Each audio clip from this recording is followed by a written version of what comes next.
Yesu asifiwe. Haleluya.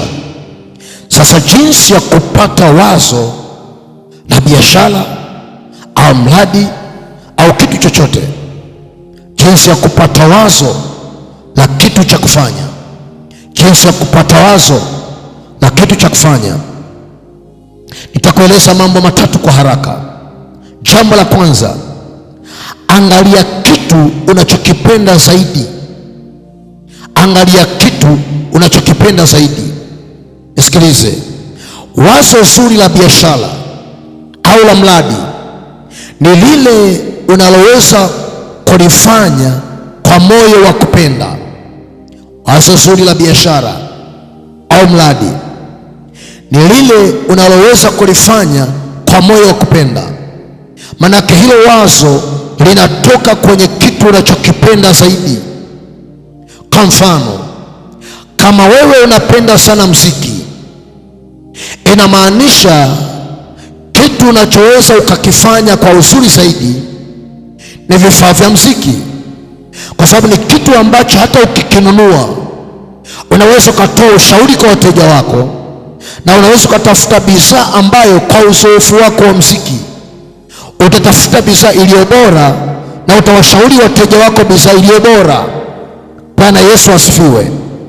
Lakini kama wewe unapenda sana watoto, maana yake biashara unayoweza ukaifanya kwa uzuri ni biashara inayohusiana na watoto. Inaweza ikawa ni midori ya watoto au nguo za watoto, chochote ambacho kinachohusu watoto, kwa kuwa ni kitu unapenda kutoka ndani, unaweza ukakifanya kwa uzuri. Unaweza ukamwona mama anapita tu dukani, ukamwita mama, njoo, umeona kanguo wako hapa, akivaa mtoto wako katampendeza. Unaona kaulembo wako hapa, katamfaa mtoto wako. Ni kitu kiko ndani, kwa hiyo kitakusukuma kutafuta mpaka wateja ambao hata hawapiti kwa ofisi yako, kwa sababu ni jambo liko ndani. Kwa hiyo ukipata wazo kutoka kwenye kitu unachokipenda zaidi, utakifanya hicho kitu kwa moyo wa kupenda. Bwana asifiwe. Eneo la pili, tambua uhitaji kwenye eneo lako. Tambua uhitaji kwenye eneo lako. Nisikilize, uhitaji uliopo kwenye eneo umebeba wazo la kitu cha kufanya. Kitu chochote kwenye eneo la kwenu ambacho hakipatikani hapo na kipatika sana kwenye hilo eneo, hicho kitu kimebeba wazo la kitu cha kufanya. Kwa kila mafanikio unayoona huko nje ni matokeo ya uhitaji wa watu. Kwa hiyo ukitambua bidhaa inayohitajika sana kwenye hilo eneo, basi utakuwa umepata wazo la biashara kwenye hilo eneo. Na biashara inayouza sana ni biashara inayohitajika sana. Biashara inayouza sana ni biashara inayohitajika sana. Bwana Yesu asifiwe. Kwa hiyo angalia uhitaji kwenye eneo lako. Kwenye eneo la kwako kuna uhitaji wa bidhaa ya fedha, peleka fedha, anza kufanya biashara ya fedha. Kwenye eneo la kwako kuna uhitaji mkubwa wa bidhaa za jumla, peleka bidhaa ya jumla, watatulie na wasaidie wafanya biashara wadogo wadogo, badala ya kusafiri kwenda mbali. Wanaposema afadhali tumepata biashara ya jumla karibu, na wewe umesema afadhali nimepata mahali naweza nikakusanya hela za watu wengi kwa pamoja. Kwa hiyo wazo la biashara unalipata kwa kuangalia uhitaji uliopo kwenye eneo lako. Jambo la tatu, hamisha wazo lililofanikisha watu wengine. Hamisha wazo lililofanikisha watu wengine na ulifanye kuwa wazo lako. Bwana Yesu asifiwe. Bwana Yesu asifiwe. Unisikilize, biashara unaziona huko nje 70% tayari zilishafanywa na watu wengine.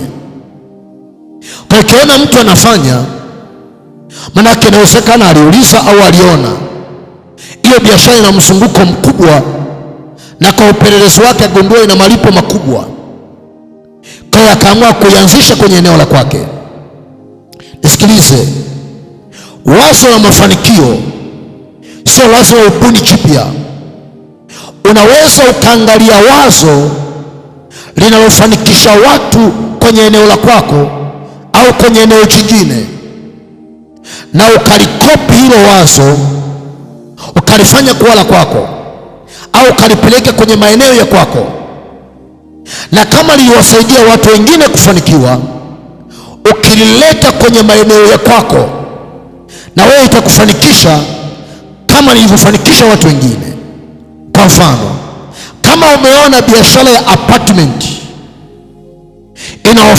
inawafaidia na kuwafanikisha watu wengine mahali pengine, unaweza ukaihamisha hiyo biashara ukaileta kwenye eneo la kwako, na wewe ukaanza biashara ya apartment. Kwa hiyo kama hilo eneo lina fursa inayofanana na lile eneo umeiona, uwe na uhakika na wewe utaanza kupata faida ile ile kama aliyokuwa anapata yule mtu ambaye umekopi wazo lake. Kwa hiyo mawazo ya biashara, saa nyingine kama huna kitu cha kufanya, pita sokoni. Unaweza kuona unatazama ofisi baada ya ofisi. Haupiti kwa sababu unahitaji kununua bidhaa, lakini macho yako yanatazama kitu ambacho unaweza ukakifanya, na unaweza ukakifanya kwa uhuru. Katika zunguka yako ya siku moja, inaweza ikakupa mawazo 3 au 4. Nenda nayo mbele za Bwana, omba ili uweze kujua ni wazo lipi katika hayo ndio wazo ambalo Mungu anataka usimame nalo. Na kuambia, unaweza kupata wazo bora la kukusaidia.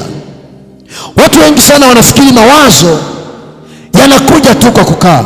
Saa nyingine toka nje, uliza hata watu waaminifu waliofanikiwa, kwa sababu unaweza kwa kurupuka kuanzisha kitu usijue faida na hasara yake.